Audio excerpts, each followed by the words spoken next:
Il est 9h30 sur Europe 1. Merci d'être avec nous en ce jour férié. Voici le journal des médias de Guillaume Janton. Bonjour. Bonjour, à la une ce matin, C8 décide de déprogrammer Touche pas à mon sport, faute d'audience. Tous les détails sur le débat de l'entre-deux-tours de la primaire à droite. Et aux États-Unis, une consultante de la chaîne CNN démissionne pour connivence avec Hillary Clinton. Et on commence donc avec la déprogrammation de Touche pas à mon sport sur C8. Clap de fin pour l'émission sportive de C8 présentée par Estelle Denis, diffusée en quotidienne l'année dernière, puis dans une formule hebdomadaire le samedi cette saison. Touche pas à mon sport n'a pas trouvé son public et ce malgré un changement d'horaire. 150 000 téléspectateurs pour les derniers numéros, des scores insuffisants pour C8 qui a donc décidé de déprogrammer l'émission. Selon le Parisien, Estelle Denis présentera le dernier numéro de Touche pas à mon sport le samedi 5 novembre. Estelle Denis ne quitte pas C8 pour autant puisqu'elle a déjà d'autres projets avec la chaîne, notamment des primes.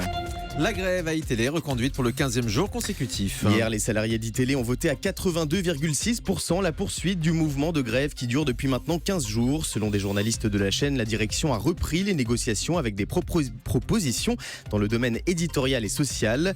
Les salariés doivent à nouveau se réunir aujourd'hui pour décider de la poursuite ou non de la grève. Par ailleurs, la journaliste et présentatrice d'iTélé, Amandine Bégaud, a annoncé hier soir sur son compte Twitter son départ de la chaîne. On connaît la date du débat de l'entre-deux-tours de la primaire de la droite et du centre. Le jeudi 24 novembre prochain à 21h, TF1 et France 2 diffuseront en direct le débat de l'entre-deux-tours de la primaire de la droite et du centre.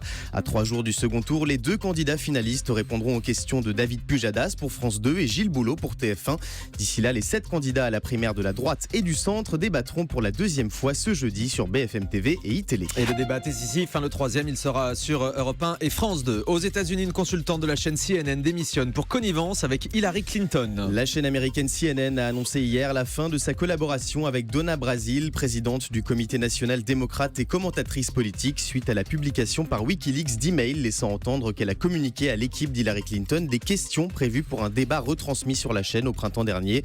Contacté par l'agence Reuters, un porte-parole d'Hillary Clinton a dit ne pas vouloir faire le moindre commentaire sur l'authenticité de ses emails personnels qui auraient été, je cite, piratés par le gouvernement russe. Politique toujours, mais en France, Jean-Frédéric Poisson révèle qu'on ne lui a pas proposé de participer à une ambition intime sur M6. Tous les candidats à la primaire de droite ont été sollicités pour participer à la nouvelle émission de Karine Le Marchand dans laquelle les politiques se confient sur leur vie privée, tous sauf un, le président du parti chrétien-démocrate Jean-Frédéric Poisson, comme il l'a expliqué hier soir sur le plateau de C'est à vous. Karine Le Marchand vous a-t-elle proposé de participer à l'émission Ambition intime sur M6 ? Non. Vous le regrettez ? Je n'ai pas à le regretter, ça ne m'a pas été proposé. Mais vous non, y seriez allé ou vous avez des... Écoutez, franchement, je ne sais pas parce que j'ai pas l'habitude de mettre en scène ma vie personnelle. Vous pensez que c'est ça Je mets des barrières assez nettes entre ma vie publique et ma vie et celle de mon épouse. Donc je ne suis pas sûr que j'y serais allé. Non.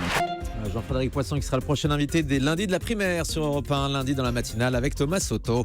Le spectacle de Gad Elmaleh, Kev Adams, bientôt en direct sur M6. Le jeudi 24 novembre, alors que TF1 et France 2 diffuseront en première partie de soirée le débat de la primaire, on vous le disait à l'instant, M6 a fait le choix de la contre-programmation avec une soirée d'humour. La chaîne retransmettra en direct depuis l'Accor Hotel Arena Tout est possible, le nouveau spectacle des deux stars du rire, Gad Elmaleh et Kev Adams. Un show suivi d'un documentaire pour plonger dans les coulisses de la préparation de ce spectacle.